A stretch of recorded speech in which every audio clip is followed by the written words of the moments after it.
Insurance companies पे नजर डालते हैं, क्योंकि बीमा प्रोडक्ट्स को ज्यादा लोगों तक पहुंचाने के लिए जनरल और लाइफ इंश्योरेंस कंपनीज के लिए IRDAI ने ग्रोथ का टारगेट जो है वो तय किया है।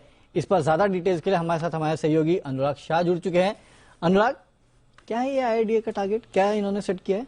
देखिए, IRDAI के अभी इंश्योरेंस सेक्टर में काफी जबरदस्त एक्शन चल रहा है। जब से नए चेयरमैन आए हैं IRDAI के, देवाशीष पांडा, तो वहां उनके द्वारा एक बीमा मंथन का आयोजन किया गया और ये आगे भी जारी रहेगा। और वहां पे जो चर्चा की गई कि इंश्योरेंस सेक्टर के अंदर रोड अहेड जो है, तो इस बीमा मंथन के अंदर तमाम इंश्योरेंस कंपनियों के MD CEOs मौजूद थे और उनको जो एक टारगेट दिया गया है कि इंश्योरेंस का जो पेनिट्रेशन है भारत के अंदर बढ़ाने के लिए, जो नॉन लाइफ सेक्टर है यानी जनरल इंश्योरेंस कंपनीज है, वहां उसका जो GDP का पेनिट्रेशन अभी 1% है, तो उसे बढ़ा के 2.5% तक ले जाना है। अगर प्रीमियम टर्म में हम बात करें तो अभी जो नॉन लाइफ इंश्योरेंस सेक्टर है उसका सालाना प्रीमियम होता है 2 लाख करोड़ के करीब, उसे 2027 तक 11 लाख करोड़ तक पहुंचाना है।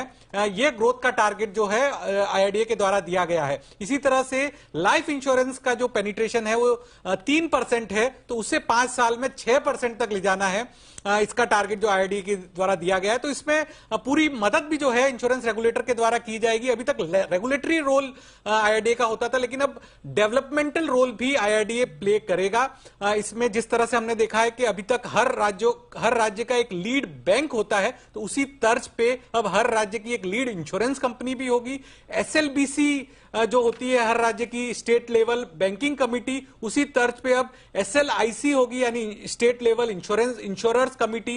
तो ये तमाम जो पहलू है वो IRDAI के द्वारा शुरू किए गए और मकसद यही है कि देश में इंश्योरेंस का पेनिट्रेशन को डबल करना, हर कोने कोने तक इंश्योरेंस को पहुंचाना। उस सिलसिले में कुछ बड़े फैसले भी लिए गए हैं। अभी तक जो इंश्योरेंस के अंदर था कि फाइल एंड यूज प्रोडक्ट का इस्तेमाल किया जाता था, लेकिन उसको बदल के अब यूज एंड फाइल कर दिया है, यानी पहले ही आप प्रोडक्ट जो है वो बाजार में उतार सकते हैं और उसके बाद में रेगुलेटर से मंजूरी लेनी होगी। तो काफी बड़ा जो है टारगेट रेगुलेटर के द्वारा दिया गया है और यह भी आश्वासन दिया गया है कि इस टारगेट को अचीव करने में जो भी मदद लगेगी वो IRDAI के द्वारा प्रोवाइड की जाएगी। डेफिनेटली। तो अनुराग, ये तो दुगना तिगना टारगेट नजर आ रहा है, राइट? तो इससे ओवरऑल पूरा इंश्योरेंस सेक्टर जो है उसकी ग्रोथ तो काफी ज्यादा हो जाएगी, काफी जबरदस्त ग्रोथ होगी। क्योंकि अगर हम बात करें जनरल इंश्योरेंस की, तो जहां 2 लाख करोड़ का प्रीमियम है, अगर वो 5 साल में 11 लाख करोड़ तक का हो जाता है, तो सभी कंपनियों को ऊपर काफी पॉजिटिव असर होगा।